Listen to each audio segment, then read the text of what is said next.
அலைஹிஸ்ஸலாம் அவர்கள் ஓதிய துஆ அல்லாஹ் தன்னுடைய குர்ஆனிலே குறிப்பிடுகின்றான். இந்த துஆவை ஓதுவதன் மூலமாக அல்லாஹ் ஜல்ல சுப்ஹானஹு வ தஆலா கொடிய தாங்க முடியாத நோய்களை அல்லாஹ் குணப்படுத்துகின்றான். அதே போன்று நம்முடைய வாழ்க்கையில் உள்ள அனைத்து கஷ்டங்களையும் கவலைகளையும் அல்லாஹ் நீக்குகின்றான். அப்படிப்பட்ட மிகச்சிறந்த ஒரு துஆவை தான் நாம் இன்றைய வீடியோவில் பார்க்க இருக்கின்றோம். அன்பார்ந்தவர்களே, அல்லாஹ்வின் நல்லடியார்களே, அதிகமானோர் நம்முடைய சேனலை சப்ஸ்கிரைப் செய்யாமல் பார்த்து கொண்டிருக்கின்றீர்கள்.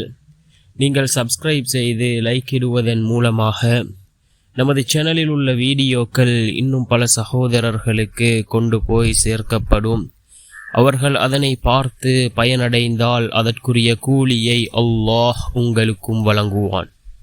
அன்பார்ந்தவர்களே, அல்லாஹ்வின் நல்லடியார்களே, அல்லாஹ் ஜல்ல சுப்ஹானஹு வ தஆலா இந்த குர்ஆனை முழு மனித சமுதாயத்திற்கும் நேர்வழி காட்டியாக அல்லாஹ் இந்த குர்ஆனை இறக்கி வைத்திருக்கின்றான். இந்த குர்ஆனிலே பல துஆக்கள் இடம்பெறுகின்றது. நபிமார்கள் ஓதிய துஆக்களை அல்லாஹ் இந்த குர்ஆனிலே குறிப்பிடுகின்றான்.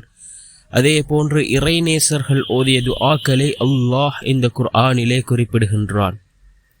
அதே போன்று தான் நபி அய்யூப் அலைஹிஸ்ஸலாம் அவர்கள் ஓதிய துஆவை அல்லாஹ் இந்த குர்ஆனிலே குறிப்பிடுகின்றான்.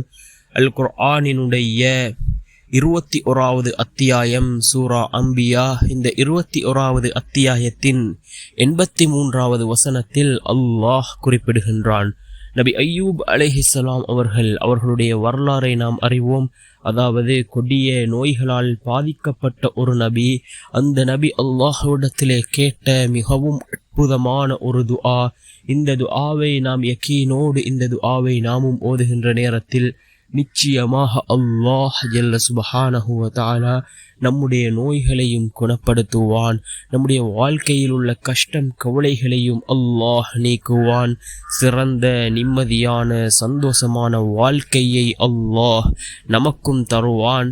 என்ன துஆ என்றால், ரப்பஹு அன்னி மஸ்ஸனியல் துர்ரு வ அன்த அர்ஹமுர் ராஹிமீன். ரப்பஹு அன்னி மஸ்ஸனியல் துர்ரு வ அன்த அர்ஹமுர் ராஹிமீன் என்று வரக்கூடிய இந்த துஆவை தான் நபி அய்யூப் அலைஹிஸ்ஸலாம் அவர்கள் ஓதினார்கள். இந்த துஆவை அல்லாஹ் தன்னுடைய குர்ஆனிலே 21வது அத்தியாயத்தின் 83வது வசனத்திலே அல்லாஹ் குறிப்பிடுகின்றான். நாமும் இந்த துஆவை ஓதுவோம். நிச்சயமாக அல்லாஹ் நம்முடைய வாழ்க்கையிலும் சிறந்ததை நமக்கு வழங்குவான்.